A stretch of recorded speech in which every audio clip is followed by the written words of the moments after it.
Bonjour mes chers élèves, chapitre 4. J'avais aussi appris une seconde chose très importante, c'est que sa planète d'origine était à peine plus grande qu'une maison. Ça ne pouvait pas m'étonner beaucoup. Je savais bien qu'en dehors des grosses planètes comme la Terre, Jupiter, Mars, Vénus, auxquelles a donné des noms, il y a des centaines d'autres qui sont quelquefois si petites qu'on a beaucoup de mal à les apercevoir au télescope. Quand un astronome découvre l'une d'elles, il lui donne pour nom un numéro. Il l'appelle par exemple l'astéroïde 3251. J'ai de sérieuses raisons de croire que la planète devenait le Petit Prince et l'astéroïde B612. Cet astéroïde n'a été aperçu qu'une fois au télescope en 1909 par un astronome turc. Il a fait alors une grande démonstration de sa découverte à un congrès international d'astronomie. Mais personne ne l'avait cru à cause de son costume. Les grandes personnes sont comme ça. Heureusement, pour la réputation de l'astéroïde B612, un dictateur turc imposa à son peuple, sous peine de mort, de s'habiller à l'européenne. L'astronome refit sa démonstration en 1920 dans un habit très élégant. Et cette fois-ci, tout le monde fut de son avis.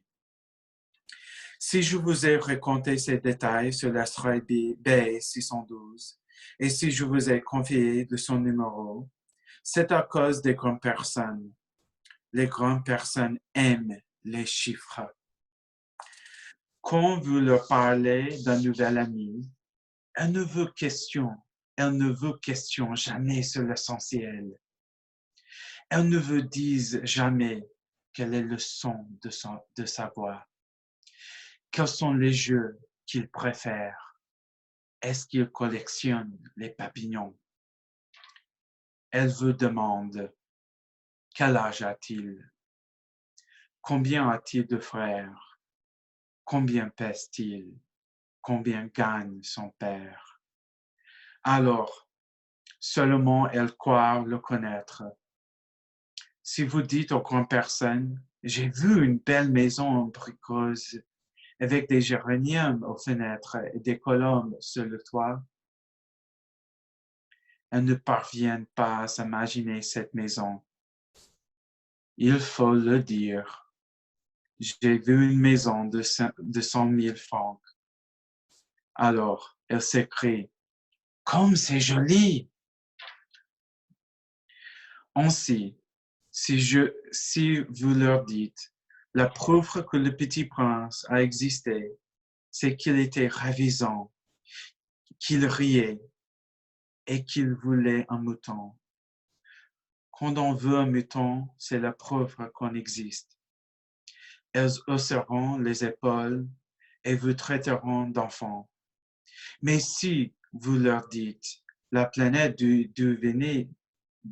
il venait est l'astéroïde B612, alors elles seront convaincues et elles vous laisseront tranquille avec leurs questions. Elles sont comme ça. Il ne faut pas leur en vouloir. Les enfants doivent être très indulgents envers les grandes personnes. Mais, bien sûr, nous qui comprenons la vie, nous nous manquons bien des numéros. J'aurais aimé commencer cette histoire à la façon des contes de fées. J'aurais aimé dire. Il était une fois un petit prince qui habitait une planète à peine plus grande que lui et qui avait besoin d'un ami. Pour ceux qui comprennent la vie, ça aurait eu l'air beaucoup plus vrai. Car je n'aime pas qu'on lise mon livre à légère. J'éprouve tant de chagrin à raconter ses souvenirs. Il y a 6 ans déjà que mon ami s'est attelé avec son mouton. Si j'essaie ici de le décrire, c'est enfin de ne pas l'oublier. C'est triste d'oublier un ami. Tout le monde n'a pas eu un ami. Et je puis devenir comme les grandes personnes qui ne s'intéressent plus qu'aux chiffres. C'est donc pour ça encore j'ai acheté une boîte de couleurs et des crayons. C'est dur de se remettre au dessin à mon âge, qu'on n'en a jamais fait d'autres tentatives, et que celle d'un boa fermé et celle d'un boa ouvert à l'âge de 6 ans. J'essaierai bien sûr, de faire des portraits le plus ressemblants possible, mais je ne suis pas tout à fait certain de réussir. Un dessin va et l'autre ne ressemble plus. Je me trompe un peu aussi sur la taille. Ici, le petit prince est trop grand. Là, il est trop petit. J'hésite aussi sur la couleur de son costume. Alors je tâtonne comme ci et comme ça, tant bien que mal. Je me tromperai enfin sur certains détails plus importants. Mais ça, il faudra me le pardonner. Mon ami ne donnait jamais d'explication. Il me croyait peut-être semble à lui. Mais moi, malheureusement, je ne sais pas voir les moutons à travers les caisses. Je suis peut-être un peu comme les grandes personnes.